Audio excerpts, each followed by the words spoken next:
नमस्कार। प्रारंभ पर आप सभी का स्वागत। मैं अवनीश।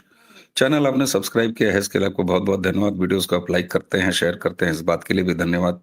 बेल आइकन ज़रूर दबा के रखिए। दबा भी रखा है आपने, ये मुझे पता है।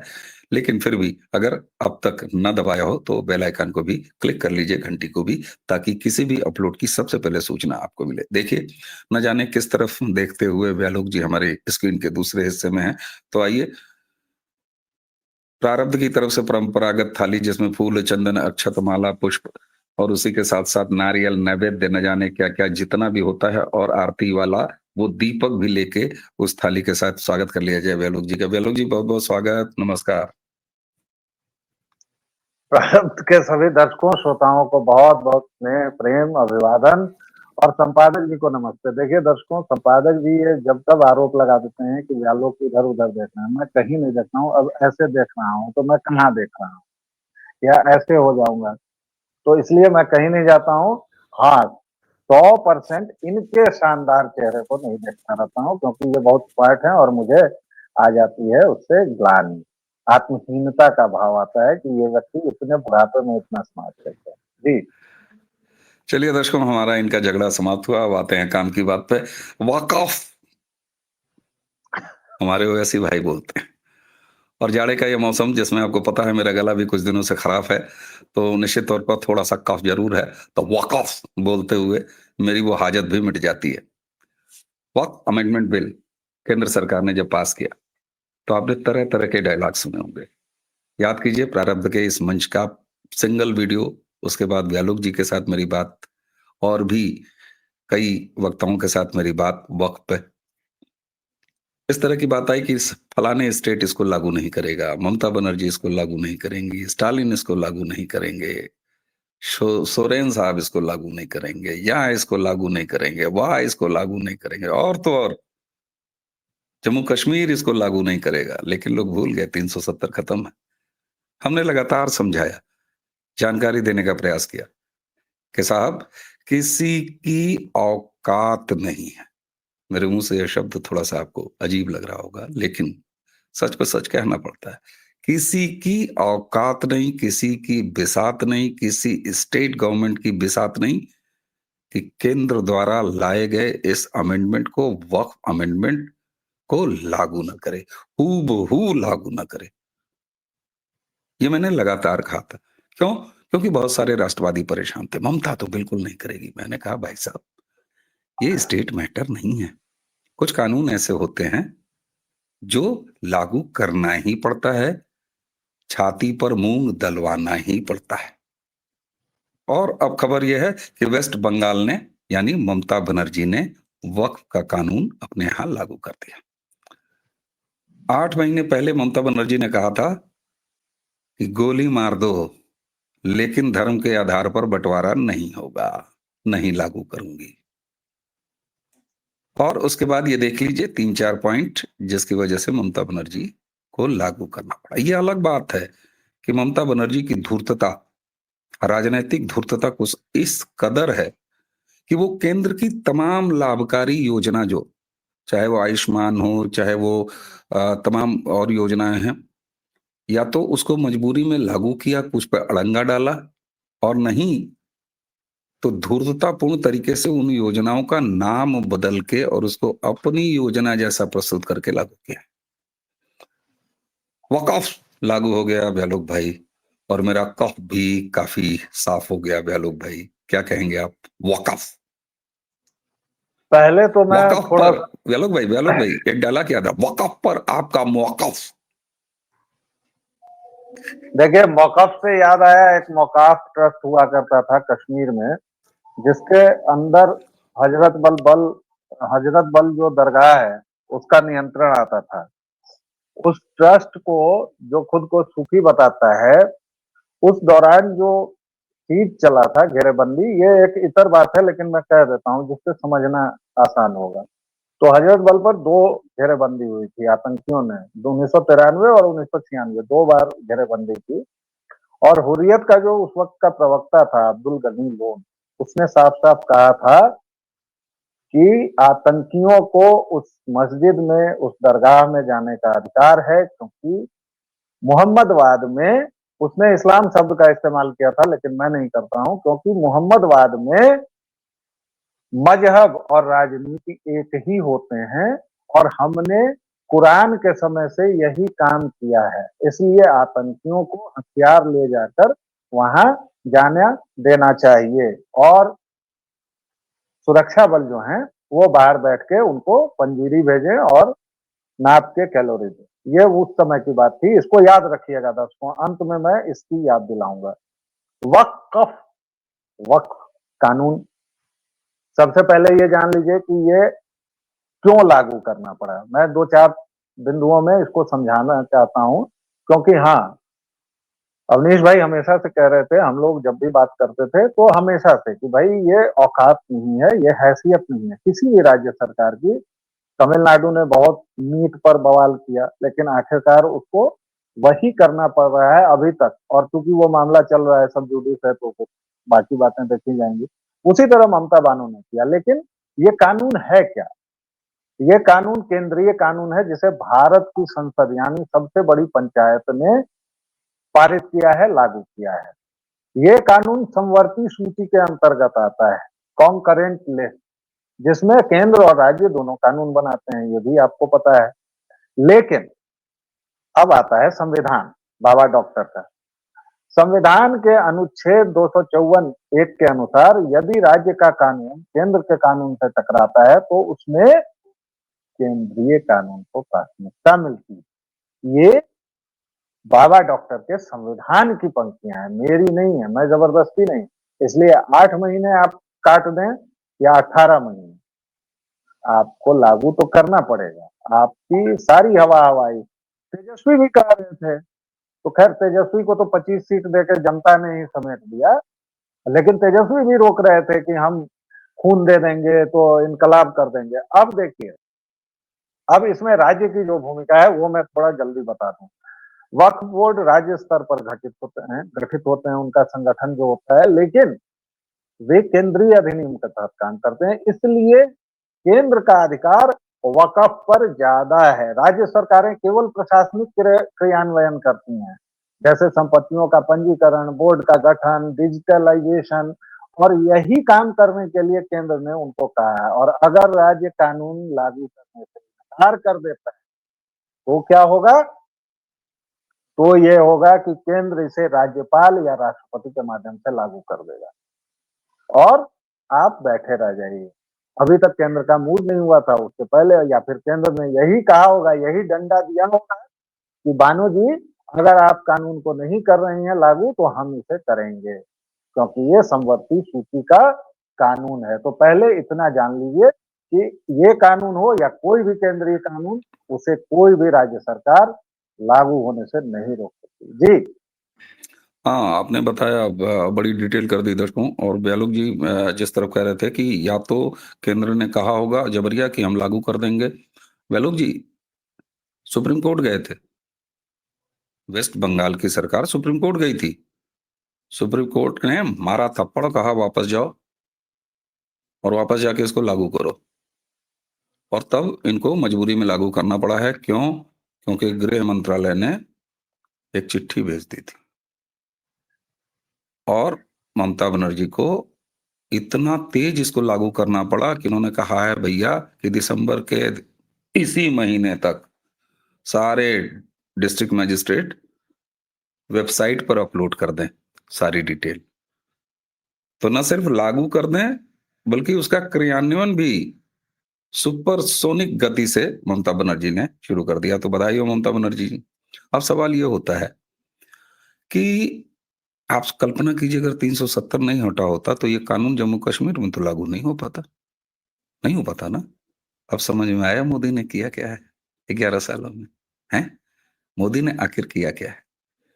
अब एक चीज और मुझे लगता है कि थोड़ी सी हम लोगों को एक दूसरा इसी का जो उप टॉपिक है उस पर भी बात करनी चाहिए। मैं जब इस पर लगातार कभी भी पढ़ता हूं तो मुझे एक चीज दिखाई देती है वैलोक भाई। अब जैसे बिहार का मामला ले लीजिए, उत्तर प्रदेश ले लीजिए। बिहार और उत्तर प्रदेश में तो अपेक्षा है ना। तो अपेक्षा वाली जो सरकारें हैं जरा वहीं बात कर लेते हैं। उत्तर प्रदेश में 2 वक्फ बोर्ड हैं, शिया वक्फ बोर्ड अलग, सुन्नी वक्फ बोर्ड अलग। ये लो भैया, बिहार में भी 2 वक्फ बोर्ड हैं, शिया अलग, सुन्नी अलग, ऐसे ही तमाम राज्यों में है। मैं एक बात कहता हूँ, ये छोटे भाई की दुकान, बड़े भाई की दुकान, बड़के ठग्गू की दुकान, छोटके ठग्गू की दुकान, और दोनों ठग हैं और दोनों अलग-अलग नाम से ठग रहे हैं। इन दोनों को कंबाइन क्यों नहीं किया जाता? अब कुछ दर्शक कहेंगे अभी नीचे 50 तो कमेंट आएगा, वक्फ बोर्ड खत्म क्यों नहीं किया जाता? अरे ठीक है भाई, जब रजिया राजी होगी तब हम उस दिन राजीनामा लाएँगे। लेकिन अभी अमेंडमेंट हुआ, उसके तमाम डिटेल हमने आपको तमाम वीडियोज़ में बताए हैं। लेकिन क्या भी आलोक भाई, अब इस तरफ सरकार को नहीं सोचना चाहिए, और ये तो स्टेट सब्जेक्ट है, राज्य सरकार का सब्जेक्ट है। इसमें केंद्र का कोई मतलब नहीं है। योगी सरकार अगर चाहे तो एक नोटिफिकेशन देके कहें शिया एंड सुन्नी दोनों इस्लाम, दोनों मोहम्मडन एक हो जाओ और सेफ हो जाओ। तो क्या अब हमें इस तरफ चर्चा नहीं ले जानी चाहिए कि भैया ये अलग-अलग क्यों? क्योंकि इसके कुछ तो नुकसान हैं। लोग कहेंगे अरे भाई ठीक है, अलग-अलग हैं, दोनों की संपत्तियाँ अलग-अलग हैं। वाह भाई! एक है घर के 2 भाई और चौराहे पे 2 दुकान 10 बाई 10 की छकाए रहोगे। ये कौन-सी बात है? चल, एक दुकान में रहो 10 बाई 10 की। नहीं तो केंद्र ने तो छीन दिया ना दोनों दुकानों को। केंद्रीय कानून इसीलिए तो लाया गया है भाई कि शिया सुन्नी बरेलवी मदानी वो अहमदिया और इतने इनके जो 73 फिरके हैं और उसमें सब पर करेंगे। अभी आप बंगाल में जाइए 82,000 वक्फ संपत्ति है, सोचिए 82,000। और ये वो संपत्तियां हैं जो नहीं, नहीं, विवादित। आप 1 मिनट, आपने कहा कि सेंट्रल कानून यही तो करता है, तो इसका क्या मतलब है? अब जितने ये अलग-अलग शिया सुन्नी स्टेट में हैं वक्फ बोर्ड, वो खत्म हो जी, जाएँगे? जी, जी, जी। मुझे ऐसा नहीं मिला। नहीं आप मुझे रखे रहिए, कन्फ्यूजन है।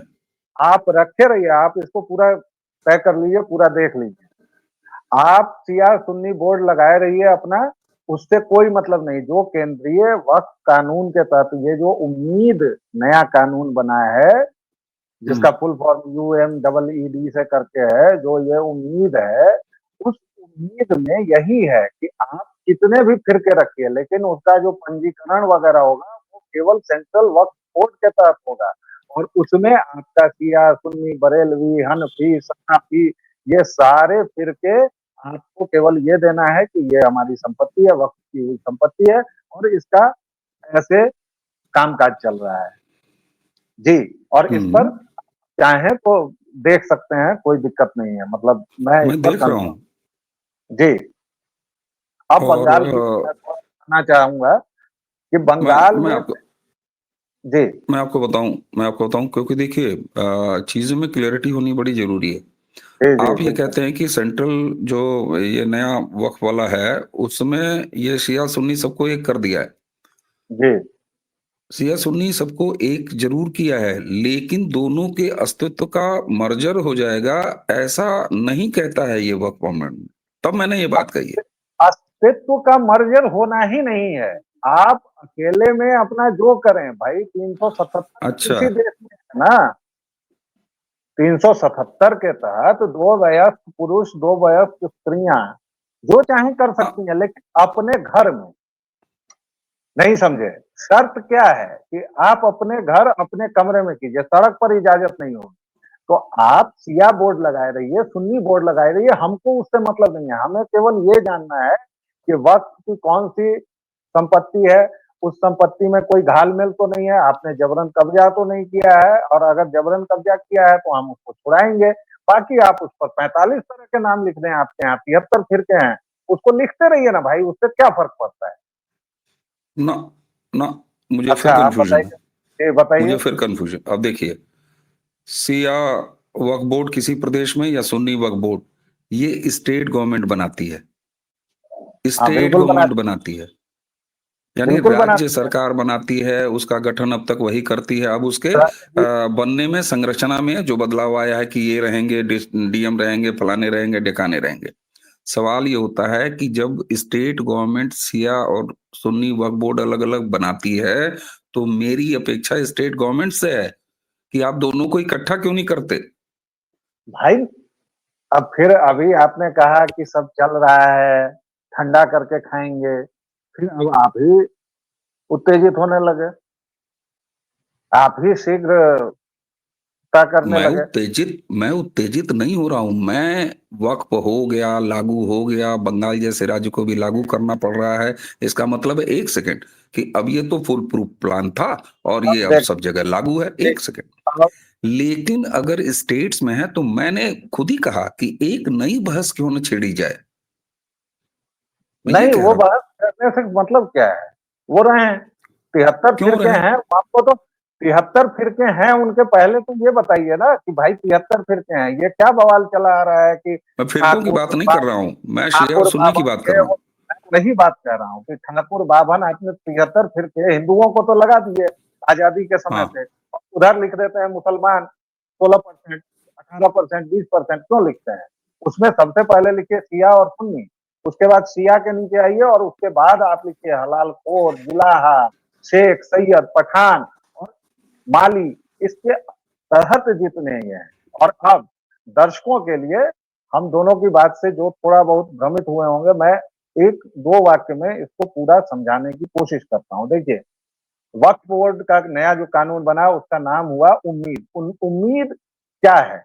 यूनिफाइड, शब्दों पर ध्यान दीजिएगा अवनीश भाई, unified Waqf management empowerment efficiency and development, ये पोर्टल लॉन्च हुआ है। तो अब यूनिफाइड का देखिए, क्या मतलब है? शिया सुन्नी दोनों? अब एक मिनट मुझे बोल लेने दीजिए, मैं बता रहा हूं। यूनिफाइड पोर्टल पर, उम्मीद जो पोर्टल है उस पर वक्फ संपत्तियों का पंजीकरण होना है, तय है। इस पर अलग अलग आपकी पहचान बनी रहेगी, ये शिया का है, ये सुन्नी का है।